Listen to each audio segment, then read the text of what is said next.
So there's this phrase that I've been hearing thrown around YouTube and the internet quite often, g.a.s, which is short for gear acquisition syndrome. I can't get my pronunciations right. According to the Google AI overview, gear acquisition syndrome is a tendency to buy more equipment than necessary or justified. It can affect musicians, photographers, and others who work with tools or instruments. That's a valid point. Now, the reason I wanted to talk about this topic in particularly today was because I think it's true to an extent, and I also think that it's not true to another certain extent.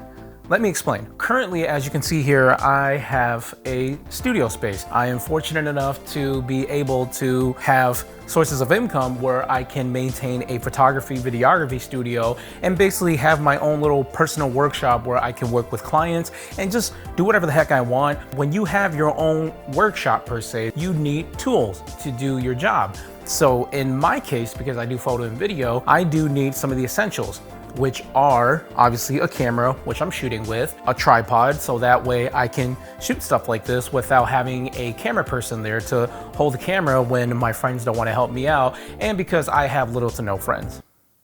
Yeah, I know, it's kind of sad. Obviously, you need audio because you have to record yourself if you're gonna do this YouTube thing. I'm trying to think of what else. Obviously, yes, lenses. How can I forget the lenses? The lenses are extremely important because if you got a good camera and no lenses, you can't film or you can't take photos. So yeah, those to me are essentials to my business and what I do for this profession in particular, and I think is essential. With that being said, I have caught myself going through this g.a.s.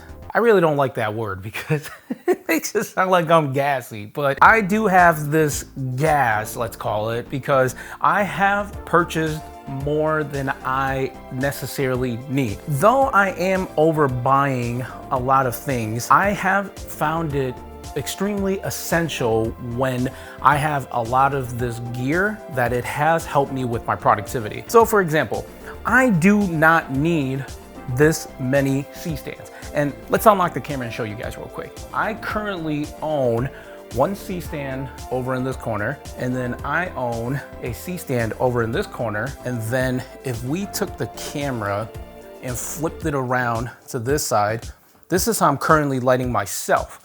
This is like a rolling stand that has these pistol grips that allow me to slide, you know, things up and down. So I currently have like a monitor, a light, an option to hook up a camera or another light. And over there, I have a Varipole that I purchased from Harbor Freight and just spray painted black just to hold more lights in here. To even add more to this g.a.s, as much as I don't like that word, I recently got this in the mail as well.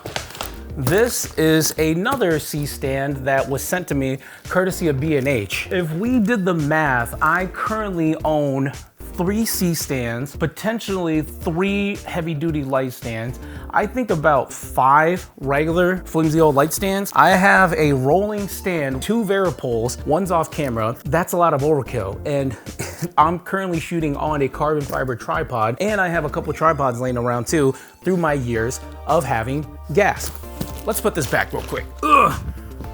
Let's readjust. In this video, by no means is me trying to show off all the gear that I have. I am very, very, very fortunate and very blessed to have been able to afford such a commodity and to be able to now start getting some nice equipment that either is being sent to me or I am purchasing with my own hard-earned money. The majority of which I'm purchasing because, you know, this channel doesn't have 1,000 subscribers yet, but hey, if you guys want to help me get there, your boy would appreciate it.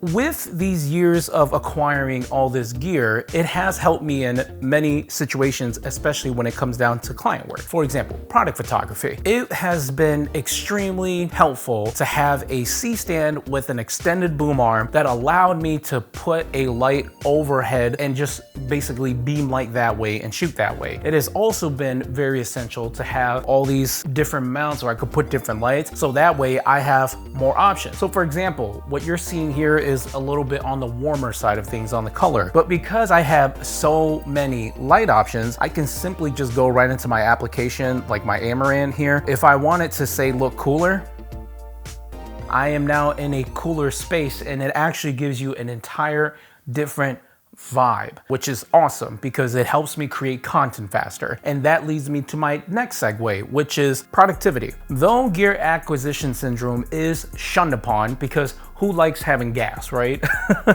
It is very essential and I think very important to understand that whatever you're buying needs to be considered a tool. It needs to be useful, it needs to help you be productive, and it needs to help you get the job done. When I initially started this photo and video journey, I started off with an APS-C camera, which was the A6300. That camera got me through a couple gigs, and I was just like, you know what, let me buy this. I don't want to invest in the full frame. My buddy, who's been a photographer way longer than I have, was just like, dude, you need to get a full frame. It's gonna be way more future-proof down the road, and I know you're gonna turn into one of those people where you just gotta immediately upgrade because you're gonna start hitting those limits really soon. And I was like, man, you know, I'm just gonna give this a shot, do it for a little bit, make my money back, and then I'm done. He was right.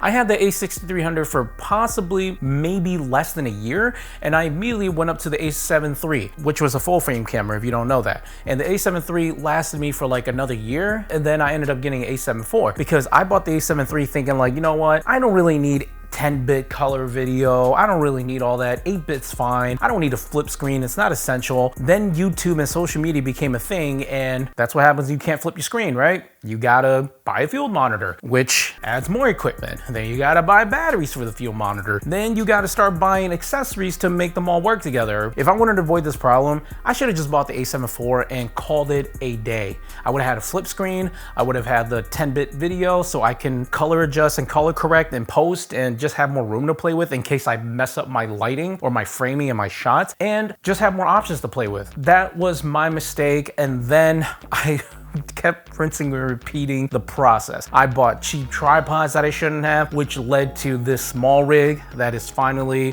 what I wanted.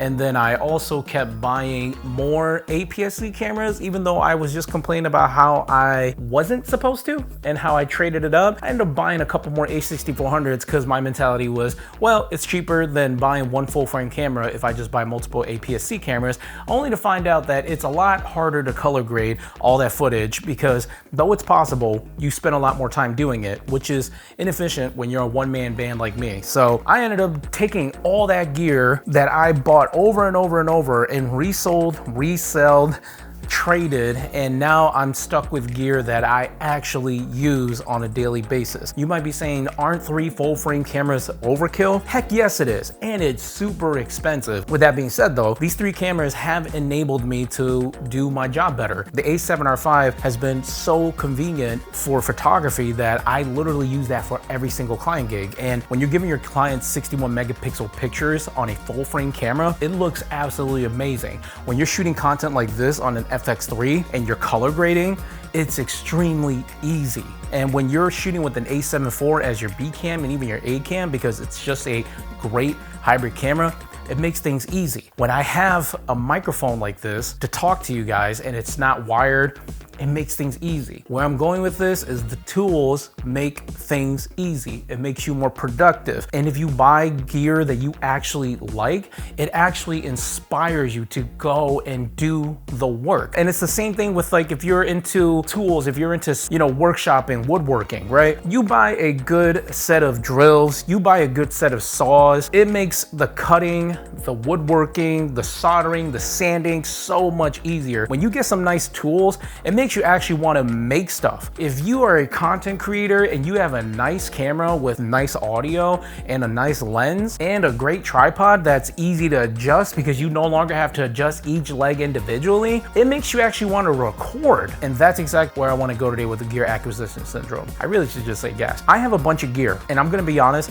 I mostly use the same gear over and over and over, but there's always that little time in between where I end up needing a piece of accessory or a piece of gear, and I'm happy I bought it because it has saved me. With all that being said, if you made it this far to this video, Thank you so much. You again could have been anywhere else watching anything else, but you stuck it through with me. You watched all these videos, and it really helps a small business owner like me feel appreciated, feel like I'm being helpful, and I hope you found this video helpful and resourceful in any shape, way, or form. If there's anything to take away from this video, I would say gas is a real thing, whether you are full of it or you're acquiring a lot of gear.